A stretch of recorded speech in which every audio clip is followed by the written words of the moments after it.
What's up guys, welcome back to the channel, and today I'm going to be talking about my third book, Insidious Valour, and everything that went into the thought process behind it and why I've made some of the decisions I have. This video is going to go into my writing things playlist because I feel like some of the advice that I could give in this could be used for aspiring writers out there, but for my readers out there, this is also a chance for you to get a look on the inside before this book comes out, spoiler free of what you can expect to come up. Starting off things first with this book, it is very differently paced from my first two books, and the reason for that is I have likened my first two books to the movies Alien and Aliens, as you all know, my favourite movies of all time. Both of these movies have quite a good and slow build up to help get you into the presence of mind of what the movie is going to be, and that's what I wanted to do with my first two books.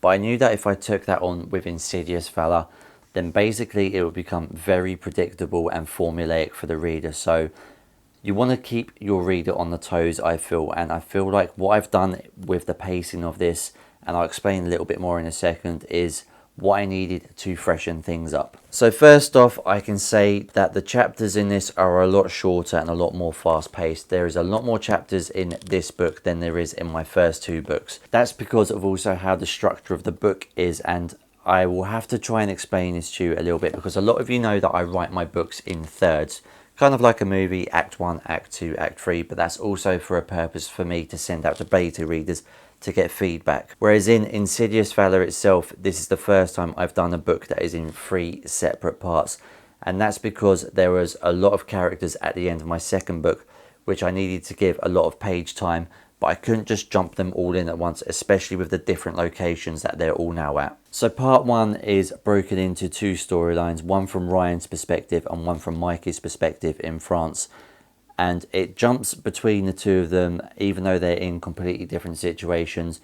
And I feel like that was a way to get straight away start with the 2 most well-known characters of my series, just to get the reader back into the familiarity of the mindset and who they are and why they are and what's happened, how they're recovering, how they're moving on, whilst also at the same time throwing you in to the new situation that they're in. Part 2 follows 2 characters that have been introduced later on, one at the end of The Taste Beneath, known as Lieutenant Adam Harper, and one that was introduced halfway through Diseased Intentions, known as Sergeant Kieran Rook.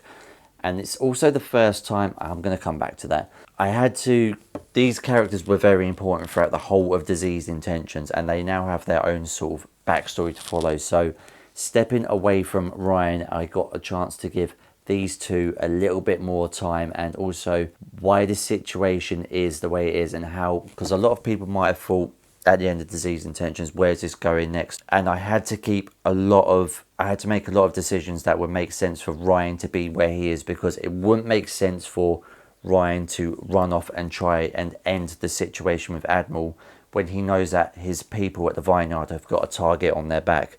So that's when I got the chance with part 2 to give a little bit more limelight to Harper and Rook. Part 3 follows one character, and I'm not going to say who because there could be spoilers in there. It does follow one character, and it does bring the other 2 parts to a complete head. And the reason for the shorter chapters as well is because, again, the first 2 parts follow 2 characters and going back and forth, but it also helps build the tension between one scene and then the other, and it goes back and forth. But at the same time, I had to be clever, or at least smart enough, to not try and make it too convenient. There is a couple of conveniences in there, as there is in any fiction, but I didn't want it to end like one character finds something out at the end of the chapter, a bit of a shock reveal, and then that flows straight on to the next chapter for the next character. It's a bit of a complex process, and it's probably the trickiest writing I've ever done, but with the help of my feedback from my alpha readers, my beta readers, and my editors, I managed to pull it off. And that's why I broke the book down into 3 separate parts, because it was easier to digest when it was just Ryan and Mikey. That part finishes, and then it goes to Harper and Rook. That part finishes, bringing the whole story together at the end of part 3. It was a fun journey because I've just written a whole bunch of other characters who have been, had the chance to get a bit more of a limelight as well, whilst also evolving on Ryan's story.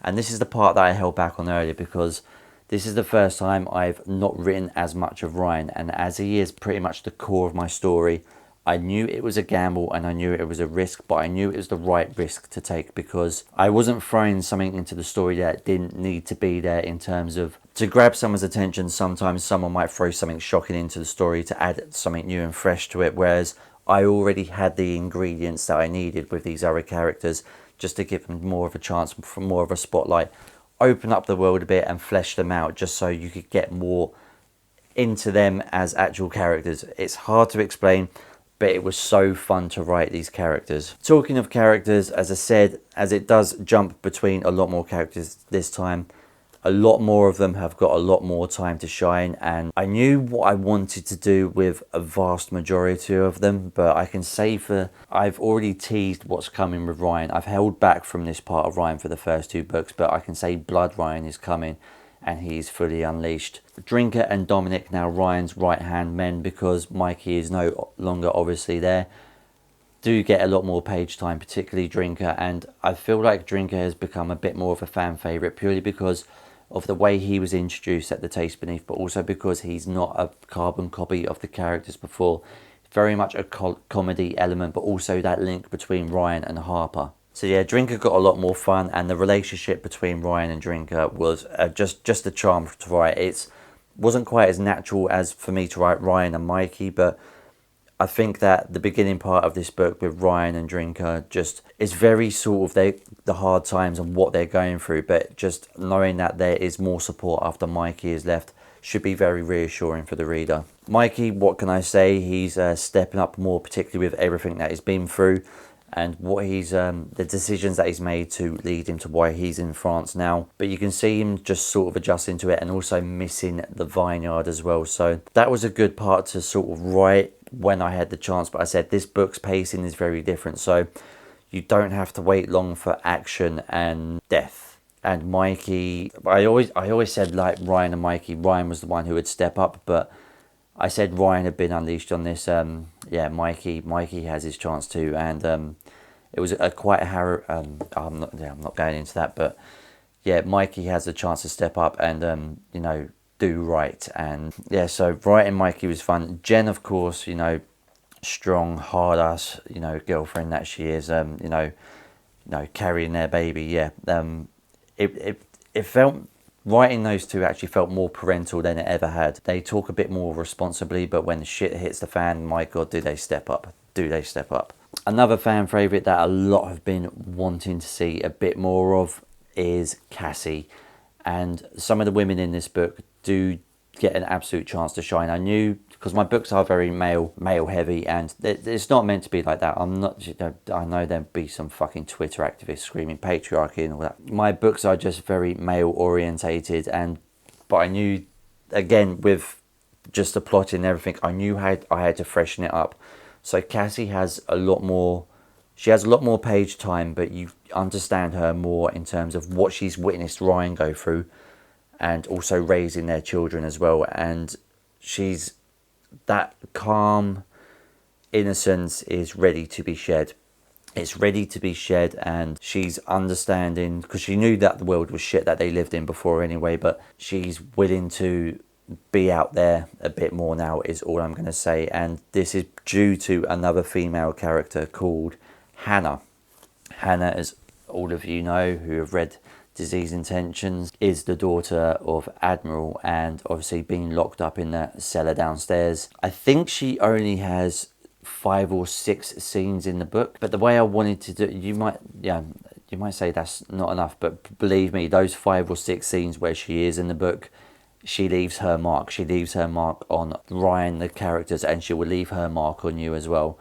I knew I had to, I don't want to say flesh out, I just knew I had to just make her more her. I kind of likened it to that scene in Silence of the Lambs where Hannibal Lecter managed to convince one of the other cellmates to hurt himself by nothing by pure words. And so yeah, Hannah, I kind of likened it to that, and those 5 or 6 scenes that she's in the book, she will leave her mark on you, trust me.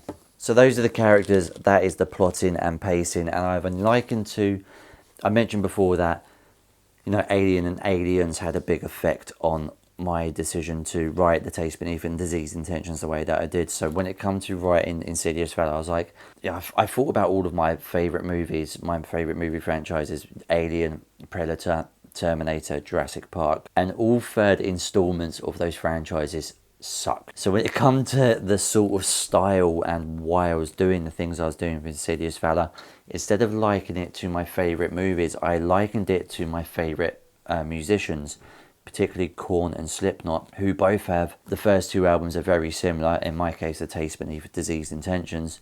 Their third albums are a bit of a switch, go ways. It takes the same values and core of their sound, but it's a complete new refresh. And that's what makes those albums so interesting and like universally loved. So when it comes to writing my third book, I didn't take it from actual fiction. I took it from my favourite artists. Another voice crack. So that was the mindset going into it. I was like, okay, how can I freshen it up but keep it the same? And I knew the core value of it was to essentially keep what would be my sound, but spread it out a bit more, which helped me write the faster chapters, which gave me the courage to split the book into 3 parts, write it from other characters' perspective and flesh them out more, whilst also keeping to the core of Ryan's story. Because as much as Ryan might not be in as much of this book as he is in the other books, it's still very much, this all started with him and the story of Pembroke Vineyard and everyone there. So that's particularly what I'm excited about this book, and probably what I'm most proud of as well. Other things to talk about the book itself, obviously I'm still working with Dean, my cover artist, and I don't know if this is going to show up on camera as much, but yeah, the cover itself is very different. It's still the same theme. I don't want a photorealistic cover, I want actual artwork, because I feel like in a post-apocalyptic world, you know, hand art, it would be more common than, you know, digital art, obviously. So, but again, switching it up, I've kept the main core of it the same, but this is the first cover that does not have a building on it. This is the first cover that actually has people on it, and it also has 2 foreshadowing moments on it. So yeah, I'm not going to tell you what those are, obviously, because if you want to know, buy the book. So the cover itself it's the same but different, and I think that's going to catch a lot of people off guard and a lot of kilter. But I really want to set the tone that this is the same story, but expect something new and different, and I don't think you're ready for this. A smaller fun fact when it comes to writing the blurb, I've said before, when it comes to writing blurbs or synopsis or anything like that, particularly with my first 2 books, I have it in my head when I'm writing it that I'm doing like a voiceover for a movie advert or something, you know, that kind of stuff. And I did exactly the same for this, but I did it not in a movie voice for like an action or a suspense movie or, you know, disaster movie or anything like that. For any of you who have seen South Park, you'll know of a certain episode where Cartman thinks he's a particular superhero named after an animal shortened down to be a racist slur. Don't approve of that, but there's certain parts in this episode where he's jumping from roof to rooftops in the night thinking he's a superhero, and he's doing a voiceover for himself, kind of like Rorschach from The Watchmen and Christian Bale's Dark Knight. And that's exactly how I did this blurb in Cartman's voice. But yeah, the blurb itself, the blurb's never easy. I feel like once I get the flow going with a blurb, I'm okay, but because the book is broken up into 3 different parts, it's like, how do I get all of that into just under 200 words? And so that's where the main theme of the blurb became. It's obviously about Ryan, but a fair chunk of this is about Harper as well. So, and it does lead on from Diseased Intentions as well, but I knew that I had to capture people straight away. And so obviously the unregistered cargo vessel, the 1 mutilated corpse, and the uprising against the European alliance. Voice crack again, you know, that's the very start of the blurb, and you know, those elements, they're there for a reason. They're there for a reason. So yeah, I'm really excited for this book. Very different structure, very different layout, but it's still the same. It's just me taking my final steps. I've been likening this to what would be, if this is my 3rd book, this is my 3rd year in my apprenticeship of cooking, and this is my final practical exam, if you like. This is my final dish. So The Taste Beneath would have been my dish at the end of year 1, Diseased Intentions year 2, and this is where I feel like at the end of my apprenticeship, I should be cooking a dish that I could call myself a chef with. This is a book where I can call myself an author with, because I didn't feel like an author with The Taste Beneath. I felt like someone who was learning their way. Disease Intentions was a chance for me to get out there, express myself a bit more. Ironically, I've quit smoking and my voice is going. Disease Intentions was my chance to spread myself out a bit more and get myself out there and try and add on to The Taste Beneath, but also experiment and get a little bit more creative. And Insidious Valour is where I'm now feeling confident, and this is the first book where I feel like an actual author. The mindset going into my third book, whether you want to take it on yourself, is I would never try and keep anything exactly the same, because it could become very stale and very predictable for your readers. So it depends what genre you write as well, and obviously mine is a series, so it has foundations to follow. But this, I can't wait. I can't wait. Like, I was excited. I've been excited with all of my books, but I feel like this is really gonna turn heads. It's on pre-order now. It's finally on English Amazon as well, so if you want to pre-order it, you can find links to it in my website. If not, just Google or go on Amazon and, you know, in the search bar type Insidious Valour. Post-apocalyptic suspense thriller, and I'm building on from that world, and this is going to be the third book in 5 of this particular part of my writing series. I don't even know if any of that was on camera, because I don't have a screen looking back at me. I can't see enough my voice. Oh, one thing I forgot to say. Insidious Valour, the actual title, is from what was going to be my Alien fan fiction, and then I heard Alien Romulus was getting made, so I was like, okay, I'll bin that project. I need a title for my third book. And when I got to a certain scene in my book that I've been wanting to write for about 14 years now, I'm not going to tell you what that bit is. For all my readers out there, you will have to guess it. You should all know what that bit that I've written is. But yeah, Insidious Valour is the title that was going to be my Alien fan fiction. I can't wait for you guys to read this. Thank you all so much for watching. Thank you for everyone who's pre-ordered. Thank you for everyone who's just left such great comments and likes on Instagram, YouTube as well. Obviously, this is where this video is going. I should have said that first. If you're new here, please subscribe. An author who likes to cook and a chef who likes to write. If you did enjoy this video, please leave a cheeky like. If you're looking forward to Insidious Valour coming out, just let me know. Just let me know. Yeah, I can't wait for you guys to read this. As always, much love. Take care. Peace.